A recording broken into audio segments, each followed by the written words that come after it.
Selamat sore siswa-siswi sekalian. Hari ini adalah pertemuan kita yang ke-10 dan kita akan membahas tema penting berikutnya tentang perkawinan campur. Tetapi terlebih dahulu kita lihat sambungan tema kita dari minggu lalu tentang syarat perkawinan dalam gereja Katolik. Itu yang kedua, yang kemarin itu adalah konsensus atau kesepakatan nikah. Sebab yang pertama itu bebas dari halangan-halangan kanonik. Kita lihat dengan konsensus apa maksudnya. Itu perbuatan kemauan antara pria dan wanita, saling menyerahkan dan menerima diri. Yang ketiga, membentuk perkawinan. Dan yang keempat, itu perjanjian yang tak dapat ditarik. Jadi ini maksudnya konsensus. Kita lihat sekarang yang berikutnya, faktor penyebab tak adanya konsensus atau kesepakatan nikah. Yang pertama adalah ketidakmampuan psikologis. Ini dibahas dalam hukum gereja dalam kanon nomor 1095. Yang kedua adalah tak ada pengetahuan cukup mengenai hakikat perkawinan.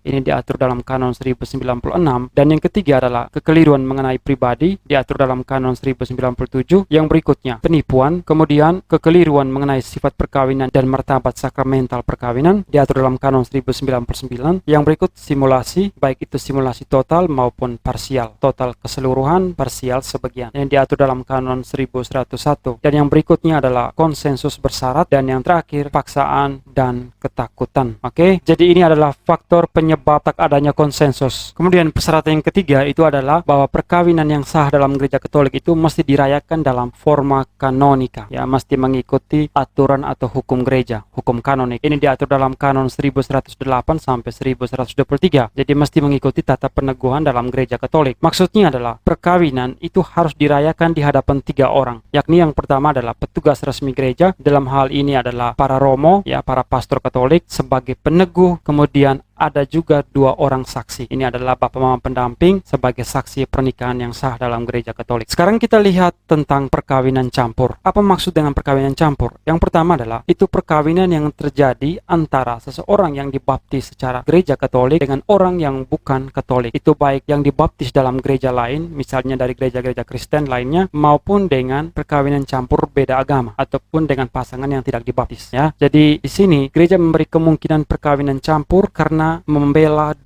hak asasi. Karena ada 2 alasan penting yang berkaitan dengan hak asasi manusia. Yang pertama, gereja menghargai seseorang atau hak seseorang untuk menikah. Dan yang kedua, gereja tetap memberikan hak seseorang untuk memilih pasangan hidup sesuai hati nurani. Kemudian, keyakinan gereja tentang perkawinan sebagai sakramen dan perkawinan campur itu tidak berarti bahwa gereja membedakan 2 jenis perkawinan. Jadi di sini tidak ada yang disebut dengan perkawinan kelas pertama dan perkawinan kelas kedua, ya. Jadi perkawinan yang terjadi itu tetap cuma 1 jenis perkawinan. Oke, tidak ada kategorisasi atau tidak ada 2 kategori yang berbeda dari perkawinan. Maka di sini perkawinan yang sudah diteguhkan secara sah dan dimohonkan berkat Tuhan, apapun jenisnya, semuanya berkenan di hadapan Tuhan. Oke, sekarang kita lihat jenis perkawinan campur. Ada 2. Yang pertama adalah itu perkawinan beda gereja, itu antara seorang yang dibaptis Katolik dengan seorang yang baptis non-Katolik. Perkawinan jenis ini membutuhkan izin atau dispensasi. Kemudian yang kedua, perkawinan beda agama. Ini antara seorang yang dibaptis dalam gereja Katolik dengan seorang yang tidak dibaptis. Dan perkawinan jenis ini membutuhkan dispensasi atau izin. Ada persyaratan izin atau dispensasi. Yang pertama, itu pihak Katolik berjanji atau setia dalam iman Katoliknya. Yang kedua, bahwa pihak Katolik berjanji atau berusaha dengan serius untuk mendidik, membaptis anak yang akan lahir dalam gereja Katolik. Kemudian sekarang kita lihat tentang soal larangan nikah ganda atau nikah campur, perkawinan campur. Ini diatur dalam kanon 1127 pasal 3. Di sini posisi gereja dalam perkawinan campur, tata peneguhan kanonik, ya, jadi aturan gereja Katolik ini itu tetap diwajibkan, sementara tata peneguhan agama lain dilarang. Maka di sini ada kesan dari pihak non-Katolik bahwa gereja Katolik itu mau menang sendiri. Mengapa tidak membuat semacam 50-50, ya, baik menurut tata peneguhan Katolik dan juga non-Katolik. Ya, larangan tersebut ini juga ada dasar kanonik, ada dasar hukum gerejanya, itu diatur dalam kanon 1127 pasal 3. Yang pertama kita lihat dalam konteks pernikahan beda gereja, di mana di sini dalam konteks perkawinan campur, gereja Katolik terbuka pada perkawinan ekumenis, baik di hadapan pelayan Katolik, dalam hal ini para romo, para pastor Katolik, dan di hadapan pendeta. Kalau perlu dengan dispensasi atau izin dari tata peneguhan kanonik jika persyaratan konsensus tidak diterima pelayan Katolik, ya. Ini dalam konteks pernikahan beda gereja antara gereja Katolik dan pasangan dari gereja gereja Kristen. Selanjutnya, dalam konteks perkawinan campur beda gereja ini, perlu juga disepakati pembagian tugas yang jelas antara pelayan Katolik dengan para pelayan gereja Kristen lainnya. Dalam konteks ini para pendeta ya. Misalnya, untuk firman dan berkat ini diserahkan kepada pendeta, sementara pelaksanaan tata peneguhan untuk mensahkan perkawinan itu dipercayakan kepada pelayan Katolik. Dalam hal ini kepada para pastor Katolik atau para romo. Kemudian bagaimana dengan konteks pernikahan beda agama? Di sini terutama pihak non-Katolik dapat mempunyai keberatan. Mungkin menurut mereka bahwa sebelum menikah menurut agamanya, mereka juga merasa bahwa perkawinan tersebut juga tidak sah dan hubungan pertalian tersebut sebagai zina. Jadi kalian bisa lihat ini posisinya sangat bersifat subjektif ya. Jadi gereja Katolik menginginkan demikian, tapi di pihak lain, agama lain juga menginginkan demikian. Ini juga bisa menjadi alasan untuk perceraian karena bagi agama lain bahwa perkawinan tersebut belum disahkan menurut agama mereka. Sekarang kita lihat pastoral kawin campur ya, bagaimana kegiatan penggembalaan yang berkaitan dengan kawin campur. Pastoral di sini maksudnya segala kegiatan yang berkaitan dengan penyuluhan tentang perkawinan, apa yang harus dibuat sebelum perkawinan dan apa yang perlu dibuat setelah perkawinan. Hal-hal apa yang perlu dipersiapkan demi sebuah kebahagiaan keluarga. Maka di sini